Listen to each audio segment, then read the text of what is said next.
I am going to be sharing so much wisdom and experience from my own 10 plus postpartum times, as well as the hundreds of women I've attended as a midwife during the next Mothering the Mother in-person retreat here on Oahu. The dates are September 13th and 14th, 2024. You can learn more and reserve your spot at indiebirth.org/mothering the mother Oahu. That's indiebirth.org/mothering the mother Oahu. Can't wait to see you there. My name is Maren Green. I walk the path of sacred midwife, mother, and spiritual gangster. My role is a keeper of wisdom of the ancient ways of being. I trust Source as my ultimate guide. There is nothing more radical than feeling and listening to your own soul. On this podcast, you'll hear about my real life as a mother to 10, a sacred birth worker, a priestess, and a creator of the new earth. I see my life purpose in my children, in leading the sovereign and radical birth community of Indie Birth, and in embodied learning and living. Join me in the remembering of who you really are. You are powerful. Hey everybody, welcome back to the podcast. Really excited to share with you a beautiful woman and story today. But first, a little update. It is in between eclipses. I don't know about you, but there are definitely some weird things happening. And I'm no astrology expert here, but it definitely feels like things are in between. Definitely feels like not all the pieces are there, and perhaps it's not the best time to do really big things or start really big things. That's how I'm feeling anyway. It's been a really cool week. I went to my first birth gathering here on Oahu, and I will probably share more about that in a future podcast for a lot of reasons. So many reasons that it was profound and felt really good to me. Let's see, what else? If you are a birth worker, if you are interested in just making time for yourself, not as a mother, not as a wife, but in this role of doula or midwife, or maybe doula or maybe midwife, I have a space for you in my Beyond the Mind, which is set to start April 14th. This is a 4-week thing. We only meet once a week though, so it's not like this crazy commitment of time. It's 1.5 hours each week for 4 weeks. And in between, you may choose to do some self-investigation. But the time commitment overall is really not so bad. And if you're involved, if you're enrolled, you will receive the recording. So you also won't miss it if you're not there. I feel like there's so much to say lately. I have so much to say. If you've been on our newsletter, I've been writing a whole lot lately. You've heard some podcasts recently about embodiment, about birth work, about somatics. And obviously, I'm so excited about all of it. I feel like I'm a step ahead in a sense of where many people are, only because I've been intensely studying this for a while now. And so it dawned on me that even with the Beyond the Mind, that maybe it's not quite clear what it is all about, even though there is a page, and it is indiebirth.org/Beyond the Mind. So you can read it and check it out. But I'm just here to blab for another 30 seconds about it, which is, it doesn't matter where you are on the path. I've had people ask me, well, I'm a new doula, or of course, more experienced midwives always think they're exempt from such things because they have experience. I'm here to share with you that I don't think anyone is exempt. And of course, that's not like the greatest sales pitch, because I'm not promising anyone, anything here. I'm here to share the wisdom that I have and to show you what I've learned about being in the body, especially the last year, and how it pertains to birth work. There's too much to say about it right now, but if you're curious, you'll come and you'll check it out. And I'm betting you leave this 4-week experience feeling so much more connected to what's actually going on. And in birth work, I'll just leave you by saying, I understand. But do you understand? Do you feel what's going on? I understand the adrenaline now that I'm not in it in the same way. I see it. I see it in birth workers all of the time, and my mind is blown. Like, how do we live this way? Running from one birth, coming in like the wind to a meeting, never fully having your feet on the ground is something that is really, really super common. And I think as a busy birth worker, perhaps people kind of pride themselves on this. It's like, oh, I'm so busy. Oh, I'm so busy. And then when you get downtime, it's like, oh, I have to sleep. Oh, I have to eat. Oh, I need to take care of my kids. And while all those things are true, if we're not really taking care of our own sensations inside of our own body, my prediction is most of those people are headed towards burnout and or trauma. So again, I'm not promising that those things can be necessarily avoided in life, but I would love to sit in a loving circle with you and see where your body takes you. See if you can find a sense of safety. See if you can feel where your heart is calling you to go. Those are the answers people are actually looking for. I mean, in our world, I guess. I know there are people and women out there who want someone to tell them what to do and how to do it. But since that's not how I operate as a person, as a woman, as a midwife, I can't possibly hold a circle for birth workers like that with some kind of magical formula. The intention of the circle is really to have a safe space and tools and, fun techniques and exercises to bring you closer to you. So that's what Beyond the Mind is about. If you were wanting to hear more, I really hope to see you there. And if not, maybe you'll do it next time. Okay, well, moving on here to my beautiful conversation with Alyssa. Alyssa contacted me by email a few months ago when she was still in the middle of knowing that her baby in her body had died. And she was, I believe, about 5 months pregnant. And we communicated a little bit as she waited for her baby to emerge, much like I had waited about 7 years ago. I'm always so honored and humbled to provide support to women in this situation. And they definitely come. There's definitely been, I think I've said maybe 1 or 2 a year around the world, women that reach out and they just want a sister. They just want support or guidance or, to be seen really in this unique experience of late miscarriage, which is the clinical term, but it is still losing a baby. It is still death. And perhaps the sneakiest part of having a late miscarriage, and that definition, by the way, is usually early second trimester, is my understanding. The trickiest part is that we're taught that doesn't really happen. We're taught that once you get past the first trimester, you're safe. And while that's true for so many women and has been true for me many times, it wasn't true. And for Alyssa, that wasn't true for her third pregnancy. I really love talking with her. I know you will be able to hear the emotion and the beauty and wisdom that this woman has come to share. I really, really hope you enjoy this.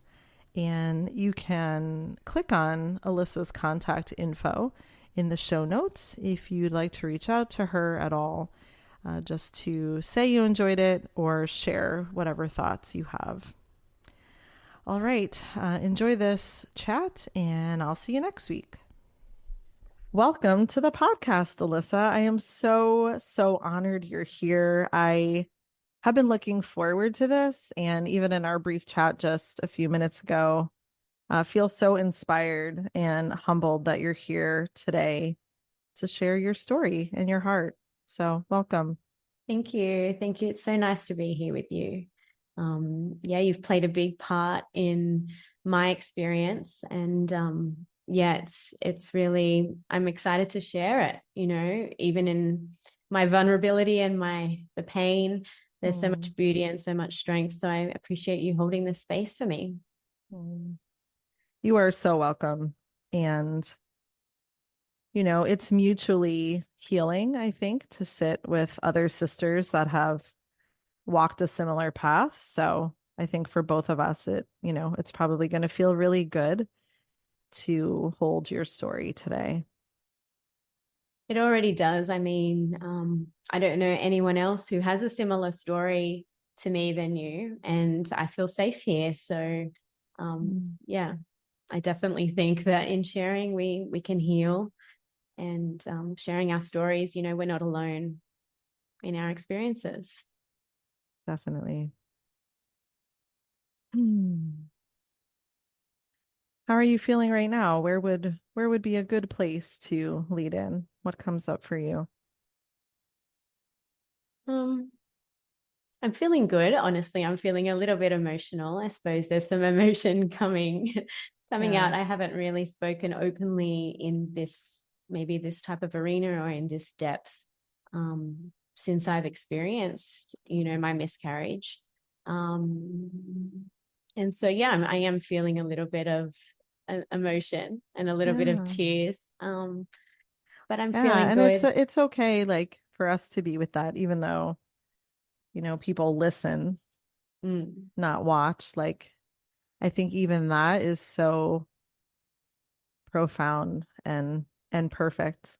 You lost a baby. It's only been not even 3 months. So just like feeling that with you and seeing it in your face and just allowing that to be here with us. yeah. Yeah, thank you. Hmm. Mm.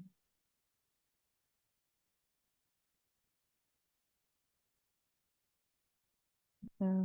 It's honoring the silence, I think, too. There's so much silence in an experience like that. It's so awkward for people sometimes. Yeah. So And I'm in no rush. We're in no rush.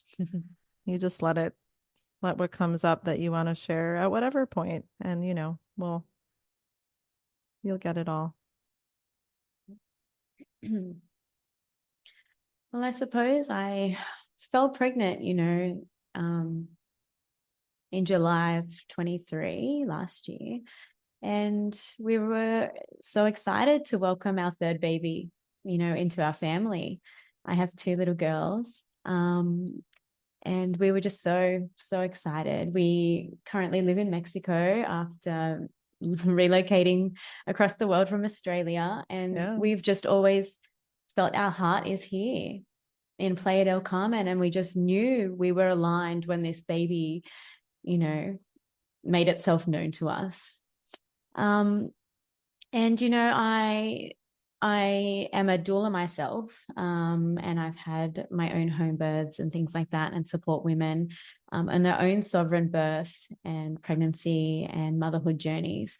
And so I practiced what I preach. I was going to have a wild pregnancy again, and I was not opting for any ultrasounds and things like that, and just really listening to my body and going with the flow and trusting, obviously, that the process, my body was capable and the process was going to unfold the way that it was going to, and I would have a baby, my healthy baby, and birth my Mm. baby at home.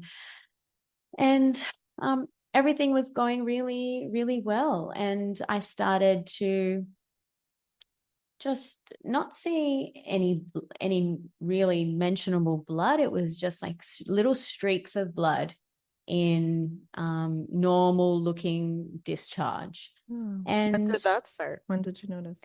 I was about 4.5 months pregnant. Okay. And I just thought, well, this isn't anything for me to be concerned about, I don't think, right now. I have a good friend and who was going to be my doula. She was going to fly down from Miami for the birth and just be with me. So we weren't really concerned. We were feeling into it and I felt good within my body, although I had never experienced anything like that in my previous pregnancy. So it was a bit out Right. of the ordinary, you know. Right. Yeah, that was similar for me, but had you felt your baby move up to that point? I'm curious about that. I felt that I had felt my baby. Yeah. And so I was like, well, the baby's moving. And I definitely felt, jolts and flutters and things like that. I felt really in tune. Hmm. And yeah, so I was like, well, the baby's still moving. It's fine. Um, and And then you I still think felt pregnant? I I still mean, felt yeah. pregnant, but Hmm. in maybe a week or 2 weeks after starting that light discharge and the streaks of blood, I was just walking around my house and I think I was cleaning up and just this voice inside of me said, um, the soul has gone now. There's Hmm. no life here anymore. Oh, wow. And I didn't want to believe that. Honestly, I denied it. I was like, I'm just fearing that, like, this is just a fear that's coming up. I'm just like, Mhm. that can't be, Yeah. true. But when I look Had you back on it, heard had you heard voices like that before in other pregnancies, like little things? definitely not. Mm-hmm. No, not to that extent. But I knew the rhythms of my body and I had been exploring that strong voice of my intuition. And I think now that I look back on it, I know what is fear and what is truth. Mm. And so I know that I can't deny that feeling and that call anymore. Um, and it was still 2 weeks after that voice, that intuitive knowing, that the soul had left its body and there was no life living there anymore, that I carried on. I still felt pregnant, and it was just me maybe ignoring the signs, or it was just not the right time for me to find out. But I lost, it looked like my mucus plug. And I was like, well, okay, now something is changing in my body. And it was, yeah, really, really a little bit confusing. I didn't know what was going on. And then one night it was just a really big gush of blood. And I had Mm. felt light period cramps, or those early stages of labor, and then the blood. And I was like, okay, well, something's really not right here now.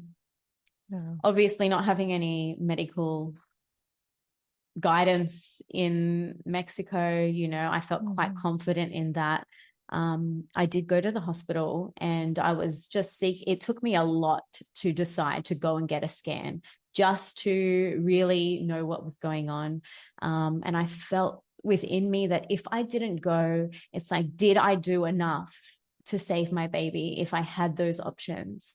Mm-hmm. Um, Yeah, I and understand. so, yeah, it was, I never got to see a doctor that night. And I think that it was a blessing, because the next day, an opportunity opened up for me where I could see a private doctor in the safety and comfort of a more private space. And it wasn't in, the rush of emergency and all of Mm. those things. So I think that was a big blessing. And I just came home that night and I was so grateful to just be in bed with my girls and just cuddle my girls. And I just felt I had to be really, really gentle with myself. Mm. Um, and And you didn't know at that point exactly what was going on.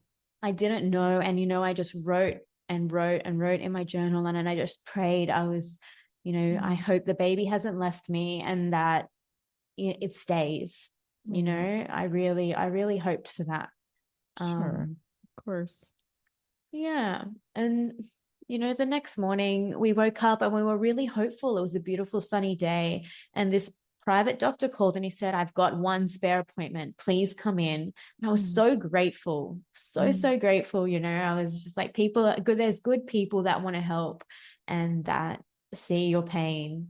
And I got out of the taxi and I said to my husband, today is going to be a good day. Like I was just so hopeful. And, you know, we went into the doctor's office and I just said, I'm 5 months pregnant. I'd really like a scan and to see that the baby is okay. And that's what I want to know.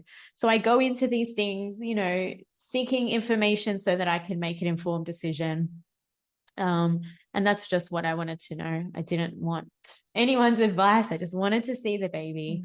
And it was really, we were so excited to see our baby pop up on the screen.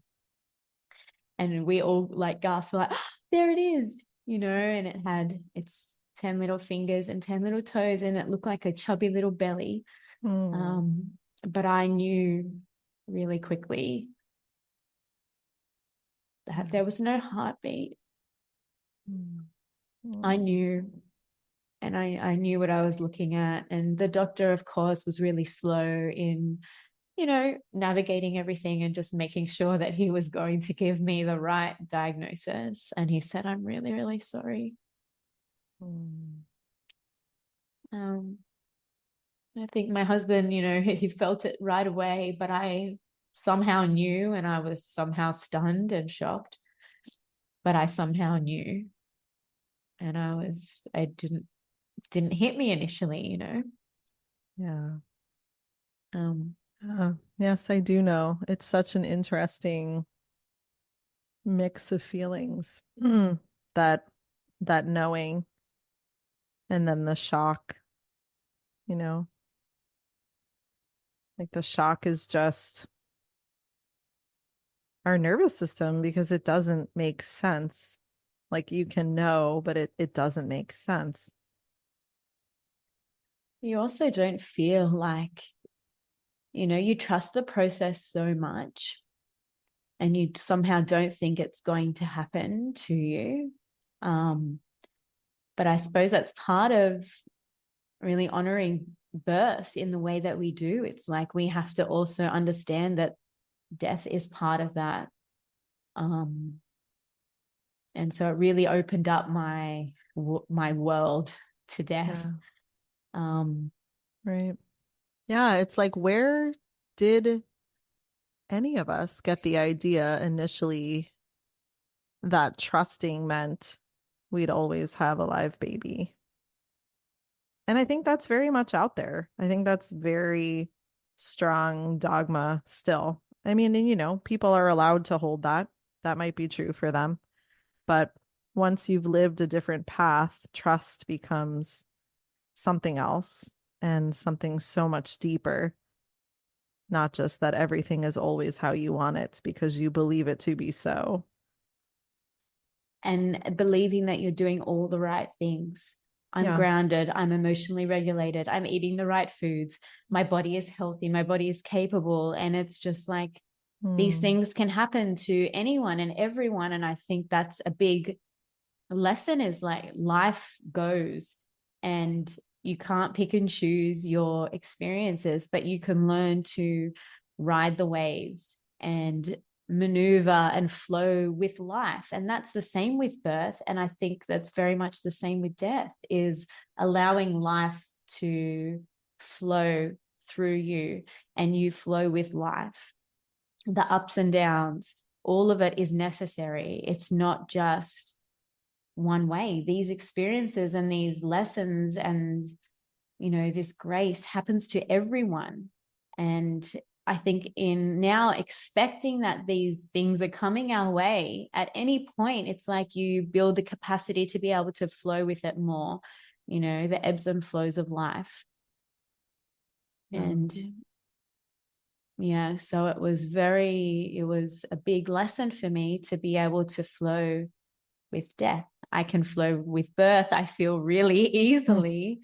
And so death has taught me the other side of that and how it very much is the same as birth work. I mean, when you're born, you are dying to something else, and you're constantly going through cycles as a woman, especially being reborn, and these rites of passage and birth, it makes us stronger. It allows us to grow. If you take these opportunities and you take these lessons and you take these gifts, you step more into your authentic power, and you're able to just flow in peace with life, no matter if you see it as good or bad or birth or death.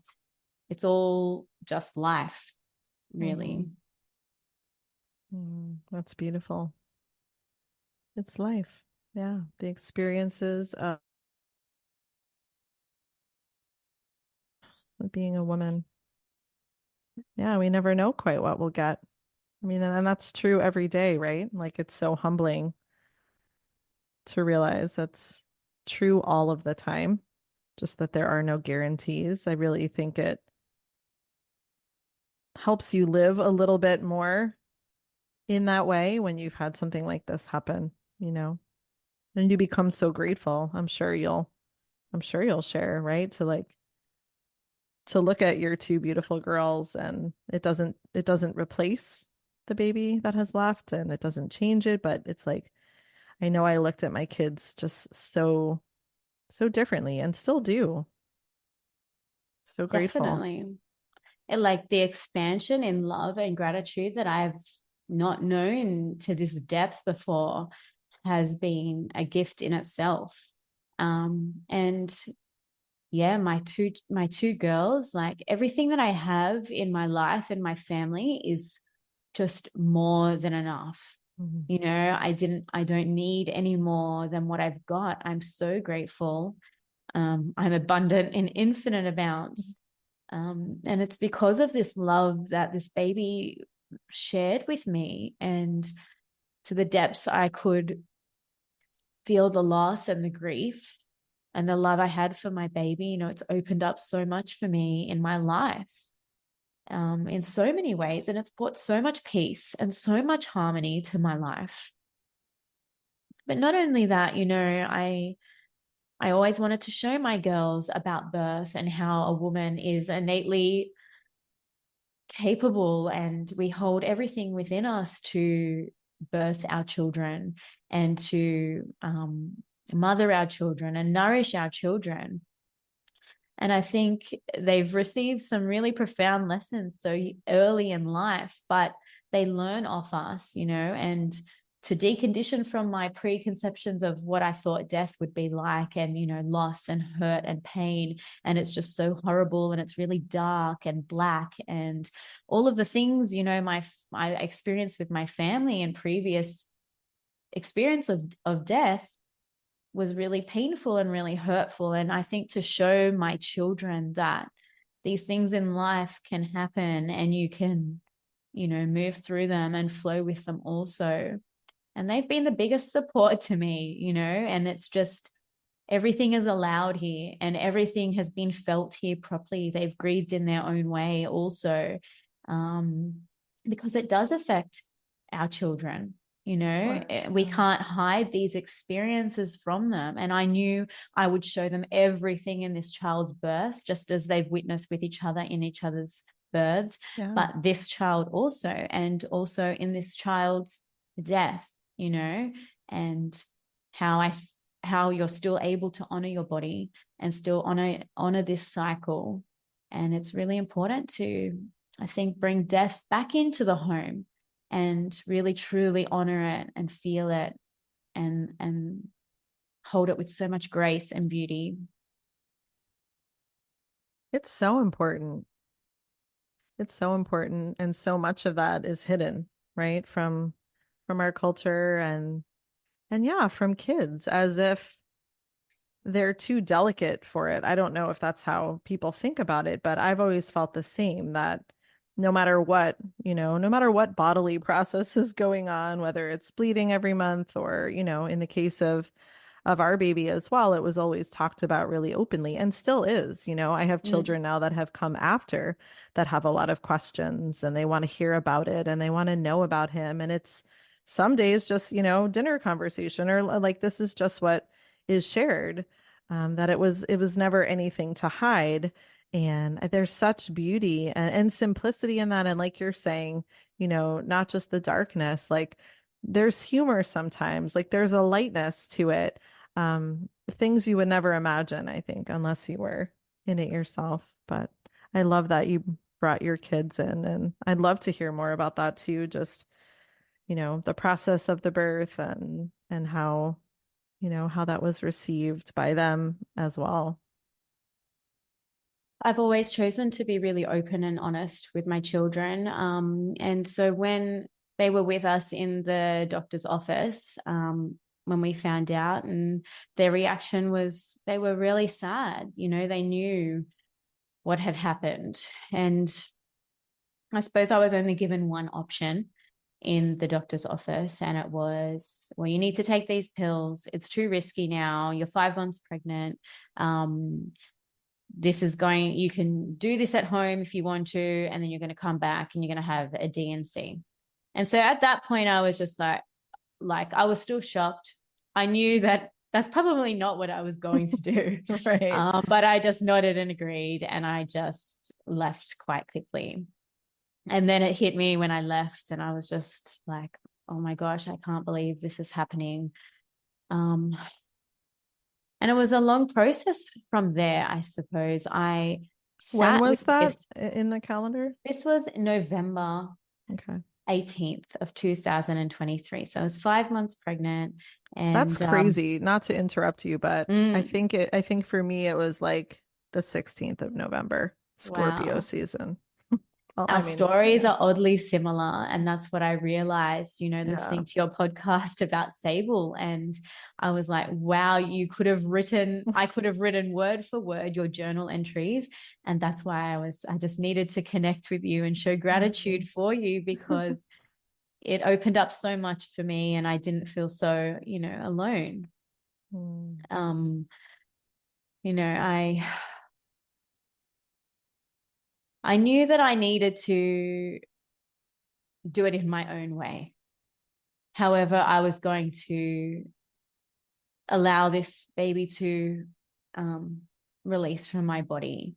I didn't know if it was going to be 2 days, weeks. I didn't know about the process. All I knew about a miscarriage was that you need to get the baby out quickly.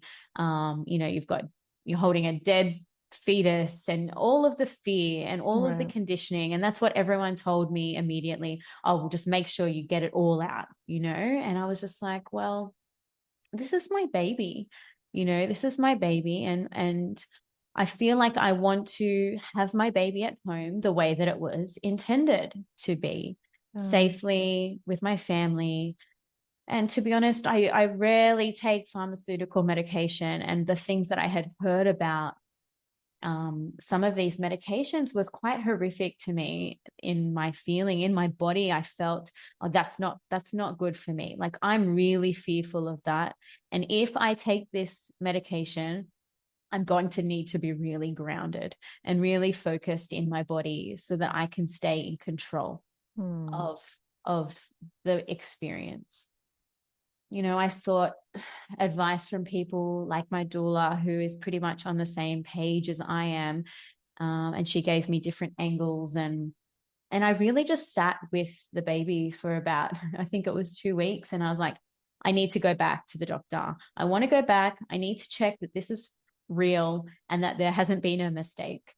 Yeah. Because so often mistakes go, unnoticed, and ultrasounds can sometimes not be accurate. I know. Um, Oh my and gosh, how many women, times I got my own Doppler out to listen on my own body multiple times just because maybe I missed something. I mean, I get it. yeah. Hmm. And so I went back and I had questions that I wanted to ask, but I saw it for myself now, from a really grounded place. And I knew there was no blood running through the vessels and the heart valve and all of that. And it was just, okay, well, now I can move forward and I can make decisions for myself that are aligned with my values and, that honor my body and what felt good to me. So I love once that. again, the doctor said, it's very risky. You need to take the medication. And no one could really tell me the actual risks, Or um, why? Or or why? why. I know. I felt like my body can grow a baby. My body is very capable of releasing a baby, especially in my womb space. It's an organ that is self-cleaning. And I felt like the process is a biological process. And how did women do it without medical attention in previous generations? And Right. so I just came back to what I feel is best for me. And I wanted to obviously go with it as best as I could. And if I needed medical attention, that I would seek that.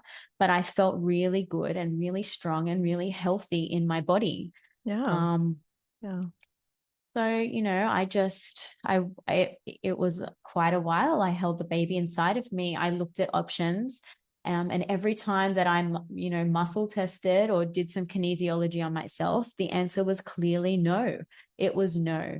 Don't touch this process. Do not intervene with this process. Just allow it to unfold.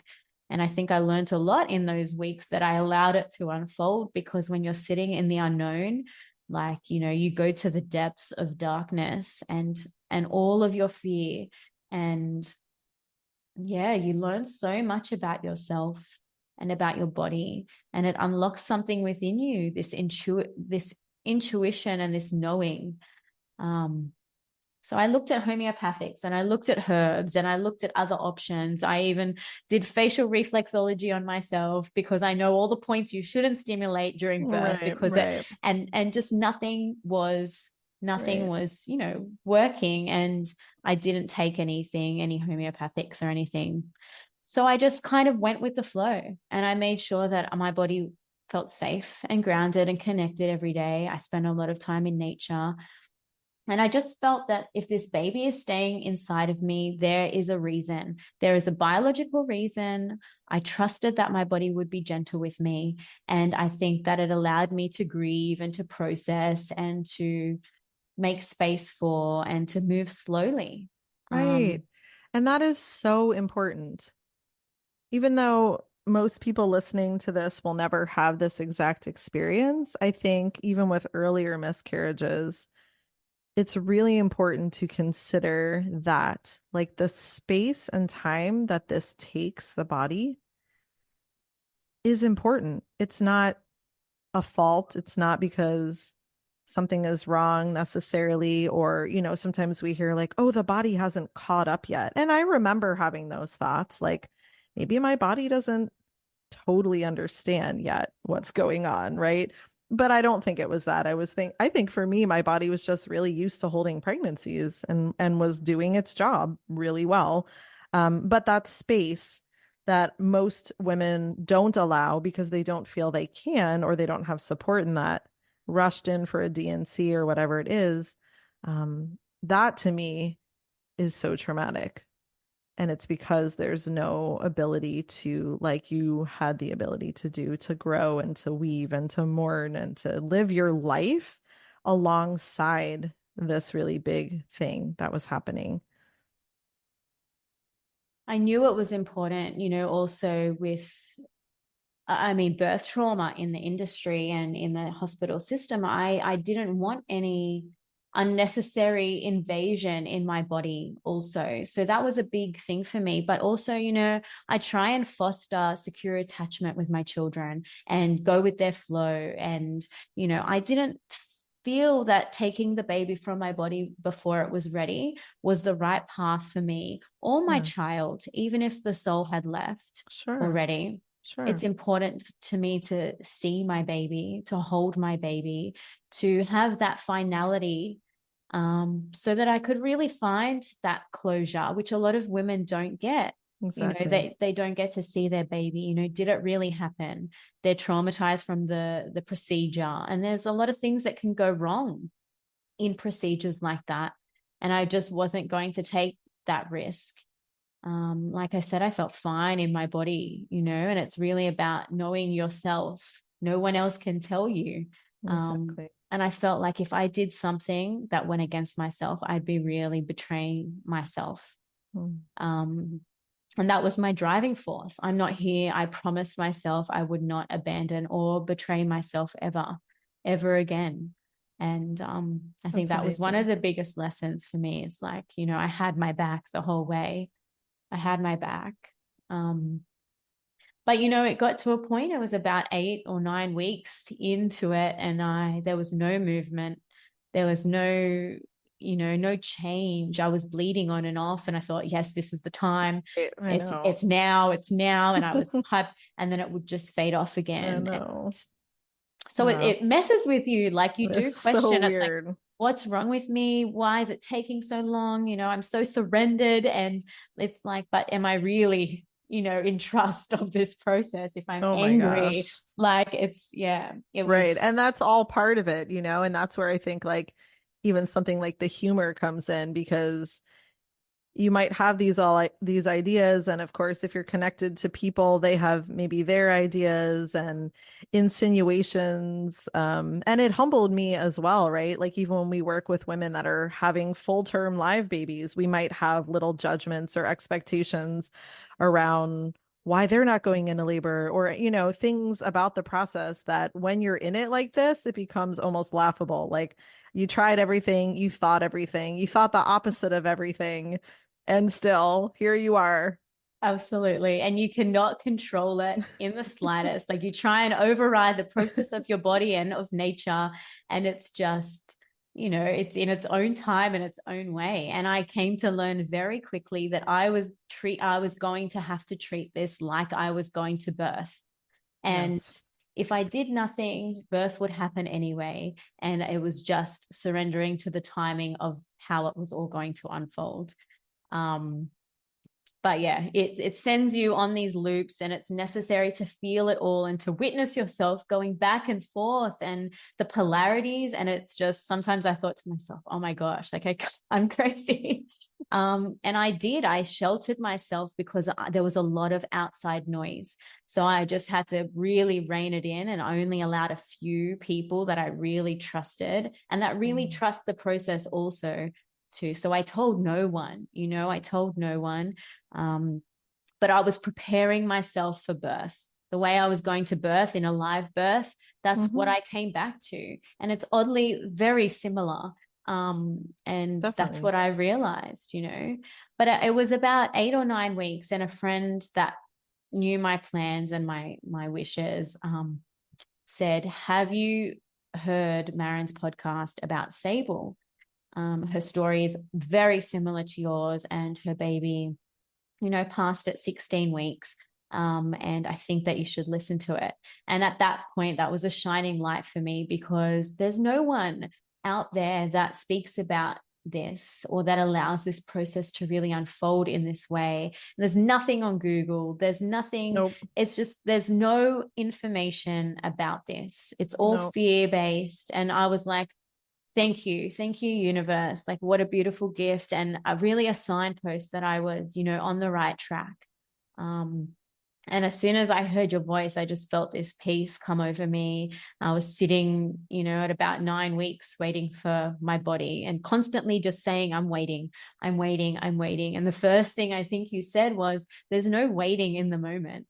And so I realized I'm just waiting, but I'm not really living here. And so if I'm living right here, then I'm not waiting. And that opened up so much space already.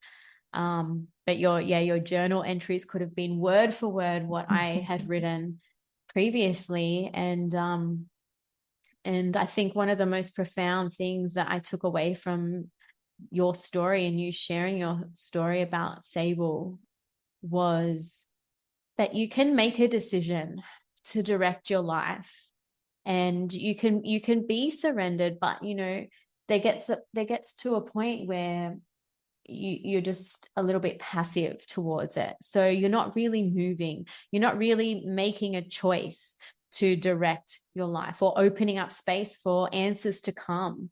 And I felt that, I felt I had gotten a little bit stagnant Yeah. in my approach. I was just sitting, waiting. I wasn't doing anything anymore to move it Right. along, As you if that know. could go on forever. I remember having that thought, like, this Yeah. could be forever. There And were I moments said, where, yeah, well, I said that I could. I'm like, I've got this. Like, I'm feeling great in my body. My body's, I'm just going to go on. And I was like, but you reach a limit. And it's not because you're not patient or strong no. enough and you're not doing enough.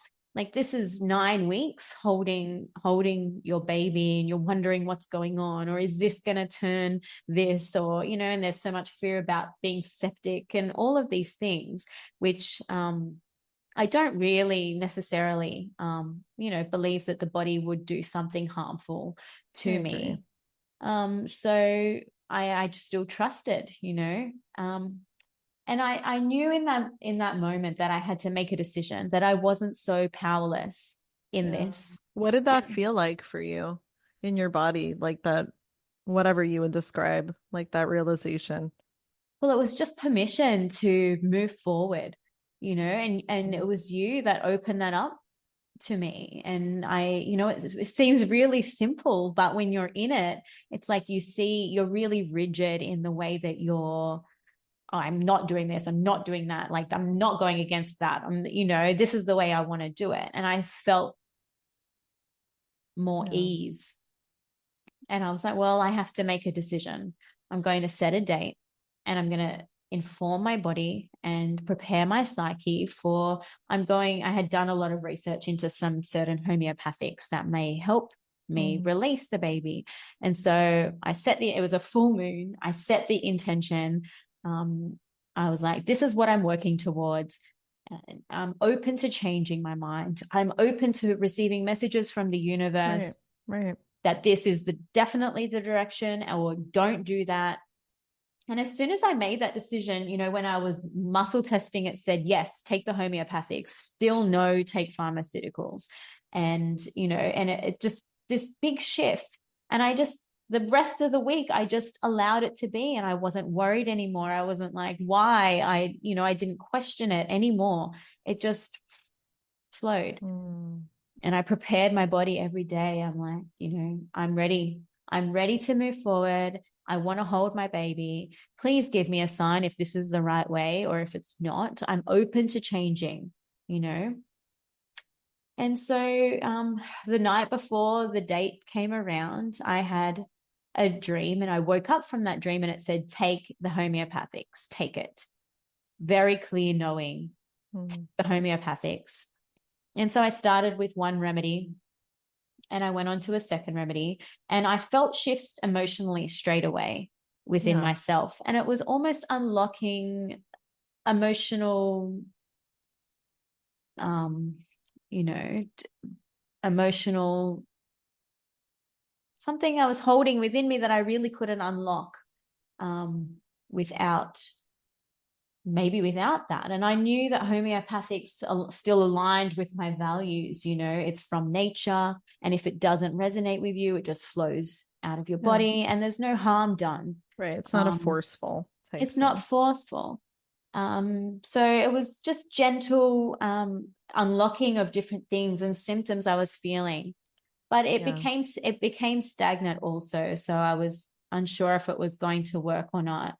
But I met a lady who gave me another remedy that, after speaking to her, said, well, let's see if this helps.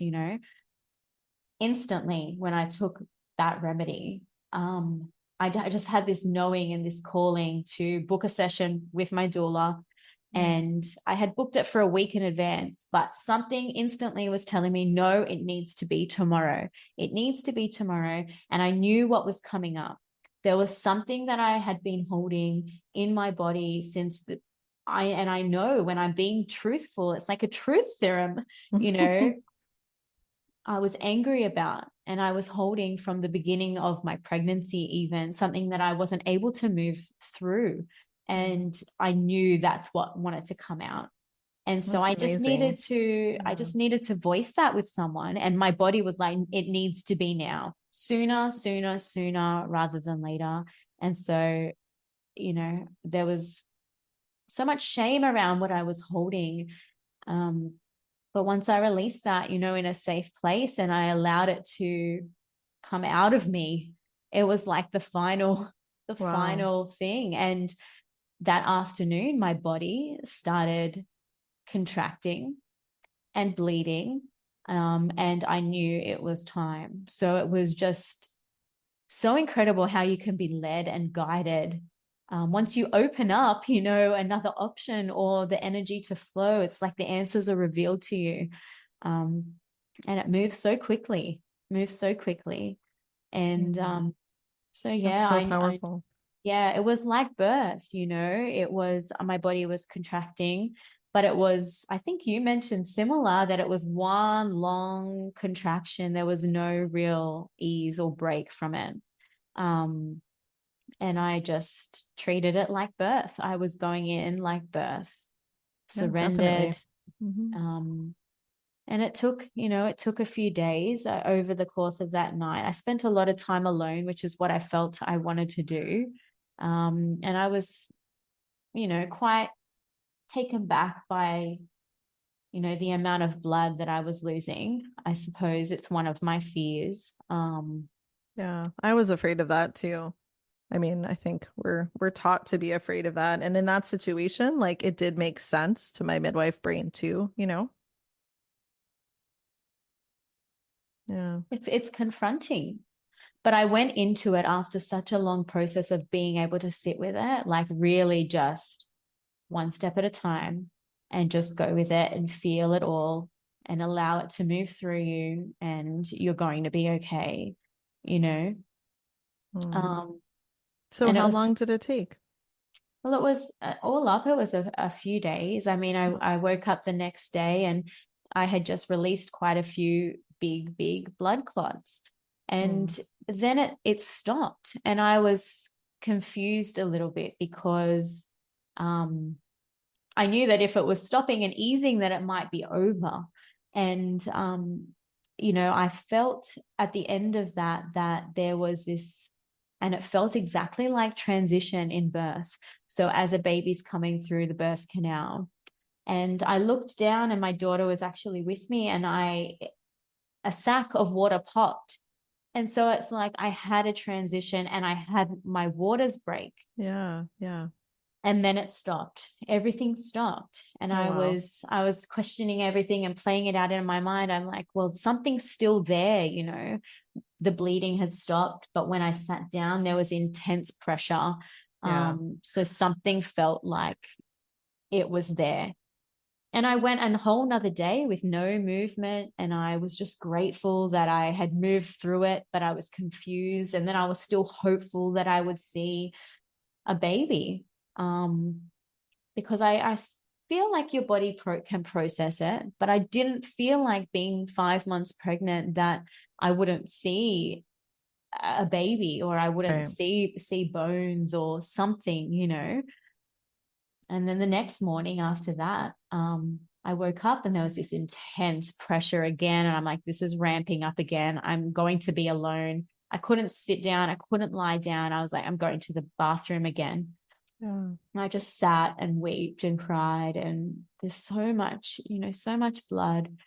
Um, and then at the moment that I stood up, because I was so uncomfortable, um, I felt my baby coming out just like I have felt my other children come out. Yeah. And I caught my baby in my hands. And at that moment, I just saw out the corner of my eye both of my children and my husband walk right in and How witness the beautiful. birth of my child. And it's like such a surreal thing, because you've you've given birth. I felt like I've given birth, Of but I'm course. also Yeah. holding a baby that, I'm not going to be able to raise. No. I And know. yeah. Yeah, I feel that. Yeah, it's such a strange thing to see this like little perfect person. My husband even said, you made the same sounds when this baby came out that you did with your other children. Of And I course. felt that euphoric Yeah. and then all of a sudden you're holding this baby in your hand and you're also grieving and mourning and just, Mm, yeah, it's such a polarizing, you're getting both sides of it, both life and death at the same time. And I actually couldn't see the baby straight away. It was really just a big kind of mass in my hand. right. So the And placenta came out at the same time? Yeah. well, yeah, when I looked at it closely, the sac was inside, still Yeah. intact, and the Yeah. placenta was actually wrapped around the Yeah. baby, Yeah. and it all came out together. Yeah. That's how mine was too. And I don't know how you felt, but I was so grateful for that just because there's so many ways that can look and placenta's left Yes. inside and like to have that like whole package come out just was like so relieving for me. It was so complete, in that Mm, process. Although it obviously opens up another whole thing of grief. And now that the baby has been released after holding it for so long, yeah, there's so much to still move through. But I was grateful that my body was then calming down, the bleeding was stopping, and I could feel the baby inside. Um, I did decide with my husband, to open up the sac. I wanted to see my yeah, of baby, course. and I wanted to see if I could determine the gender. Yeah. Um, and I couldn't see the gender anymore. Obviously it had started breaking down. But yeah, we had a little baby there and we got to hold it, and we had a little beautiful box for it. And, my girls were just there, and it was just a normal thing. And they were adorning it with flowers and just really being so graceful and peaceful with our baby. It was really beautiful. And there was a lot of relief, a lot of relief that my body was able to complete that process. Um, Yeah, so much relief. So much relief after all those weeks and, all the yeah. emotion and really is one of the best feelings. You wouldn't expect it, but Well, it's you like feel you're out powerful. finally, right? Fine. Well, you feel powerful because you've just birthed and you've, caught your baby, and you've just like, there's so much healing that takes place on so many planes and so many levels. And it's just, you feel just so held and loved and supported and all of these beautiful things. And you understand why it had to maybe be this way, and then you're holding also your baby. And, but it's really important, I think, to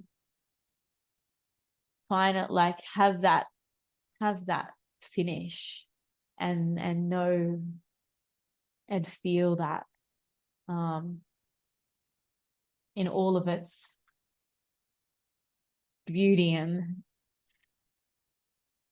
yeah, it's been profound. Not many people, I don't think, get to do that. And we even got to cut the cord, which was still attached to Yeah. a little baby. And it was monumental for our family. We have little keepsakes, and we remember the baby.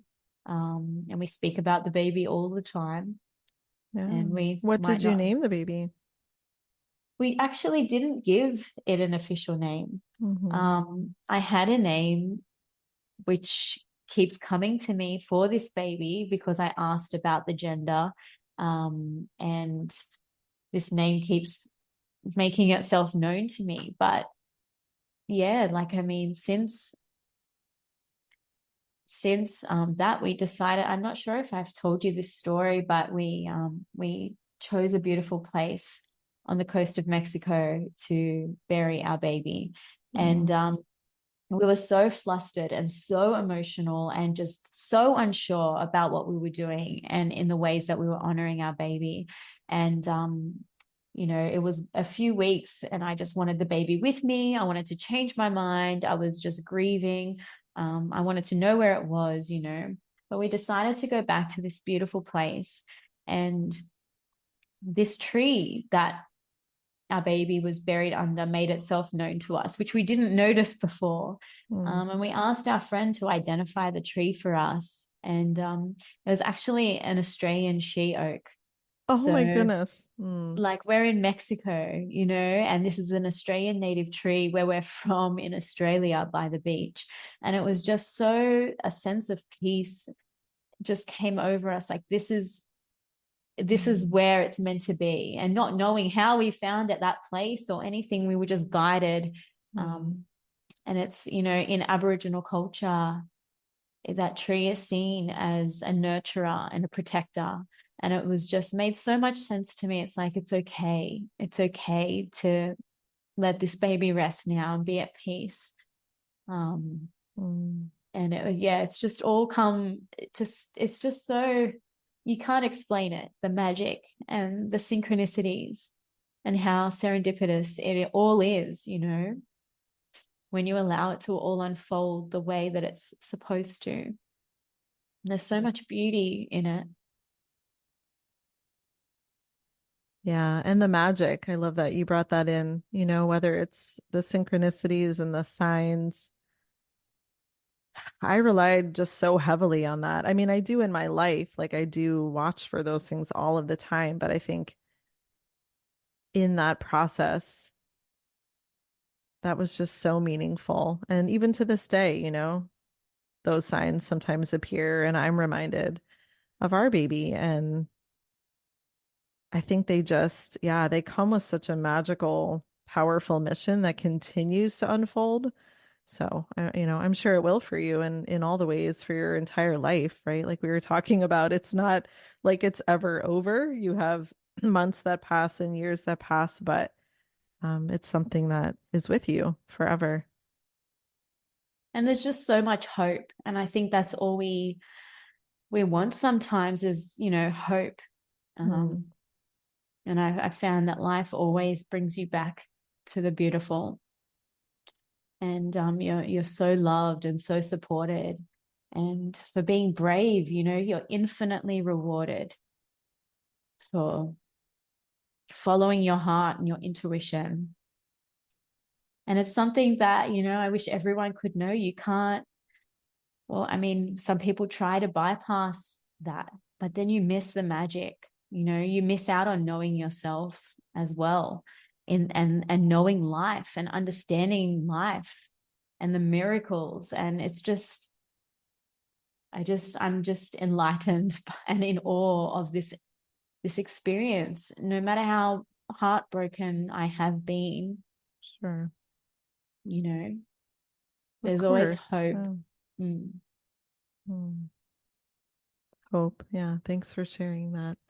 It's so true. Yeah. I mean, it doesn't diminish the physicality of it, especially when it's still so fresh in your body. I mean, I felt like that for so long. Like my body just missed that. It missed carrying that baby even when the baby wasn't alive. So that's what we're designed to do as women. It makes sense. I felt strongly that my body was just, and I really felt for my body, you know, that this was a really cruel thing that it was going through, that, you know, a mother couldn't hold its baby or complete the biological process of nourishing it with her milk and holding its chubby little body and Yeah, all of those things. You know, there's a lot of sadness, and I think we're grieving the future and what we thought it would be like, it's so true. you know, and you Yeah. had the hopes you had for your family. And that's hard, you know, your kids were going to have a sibling and you were going to watch them grow together, and it just kind of stops sometimes, you know. And I felt that, I felt my body needing to feel that entire 3 months I was holding that child, you know, slowly and properly, and process it and integrate it, Mm, so that my body doesn't hold that forever, and that it's able to start to heal and move forward, and yeah, find the magic in it, yeah. rather than, you know, staying stuck. Sure. And even having that awareness, I think, is so beautiful and, so profound. And I agree, like, there is something to be said about the biological process, but I know I found for me, and still to this day, I think that like my womb has a lot of feelings around it, and I've shared, so I won't go into it too much, but of course, like the grief and the mourning and sometimes shame and guilt and things that my body, yeah, again, still holds at various times. But then it's like the flip side too of like, this is life. Like, this is life as a woman. Like, we hold death, we hold life, like, we move through, in this, like, in this easier way that people might not imagine.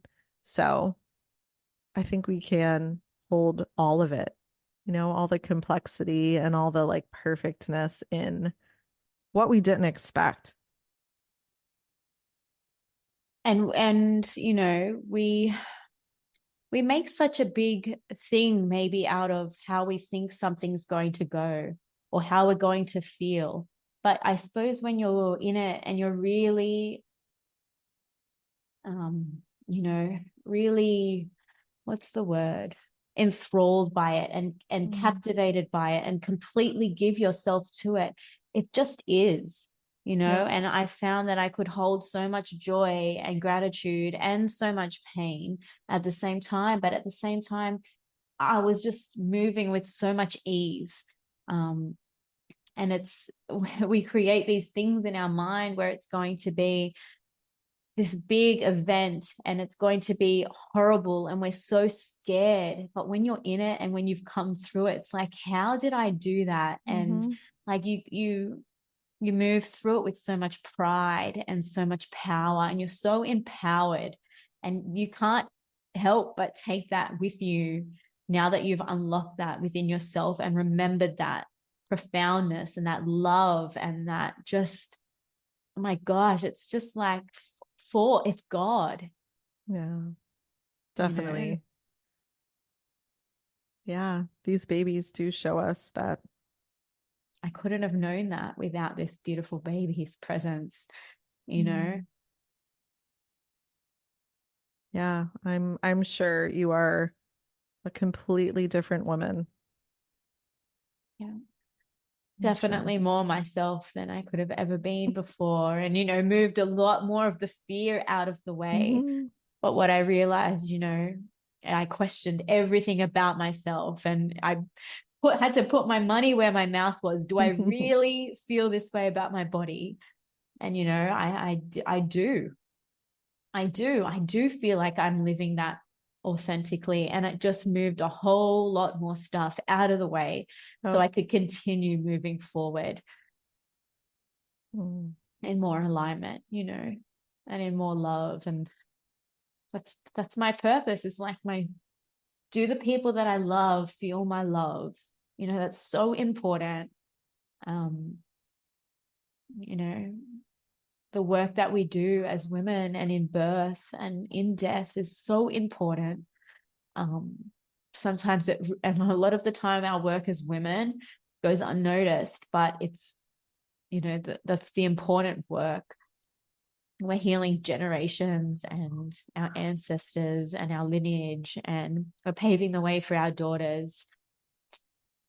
And so I felt really, I always questioned, what my purpose was, and am I doing enough, and have I made the most of my life? And I Mm. feel like in this experience I really understood what I'm here doing, Yeah.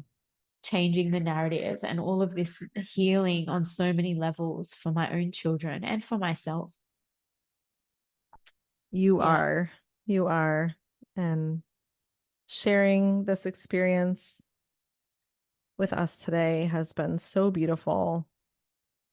And I know we'll touch so many women. So, as women in the future, some of them come into this experience now, they will have you and they will have your story and your wisdom and your transformation.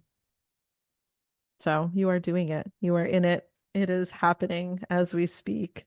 And I'm so, so grateful to you today for sharing your heart. And I know that it is still somewhat new, in a sense for your body and your mind. So I just really honor you, really, really Thank honor you. you. And I would give you a big, real hug if I could. And Oh, I know I've told you, but yeah, I'm just grateful for the part that you played and for you sharing your story. I think it's a roll-on effect. Um, if we can, the way that you affected me and my life and my experience, I hope to give that to somebody else. And I think more people should be talking about this with support and love and comfort and understanding that it's not their fault and that it's just part of, right. life sometimes.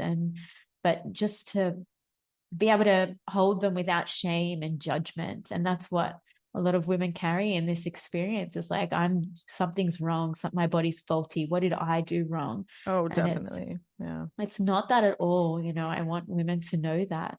And so the more that we talk about it and open up the space for it in this way and allow women to understand and see that we can do it outside of fear and, sometimes the medical system, there's other options to honor your baby and your body and birth and death. So thank you for the gift that you gave me. Mm. You're so welcome. And you're giving it back. And I'm just guessing. I'm sure there will be things to come in the future for you, probably, I don't know, new projects and new creations. So, how's best for people to find you if they wanted to reach out or see what you're up to? I'm on Instagram, really. That's where I am. Okay. It's Alyssa Rafidi _ at Instagram. I am holding a miscarriage and pregnancy loss support circle. If Oh, anyone's beautiful. interested, yeah, See, it's that's what next. I mean. You're already, look at you. You're already doing it. I think it's needed, and I want to hold that space for women who are navigating this or who are still healing from this or holding this type of experience. All are welcome. There's no shame. It's a safe place. And so that's next Sunday, the 14th. So you can find all the details on my Instagram, and anyone's free to reach out to me also on Instagram. Yeah. All right. Yeah. And I'll include that in the show notes. I'll Thank put your you. Instagram handle there. And yeah, thanks again. So much love to you and your Thank you. family. Yeah. Thank you so much for having me. You're welcome.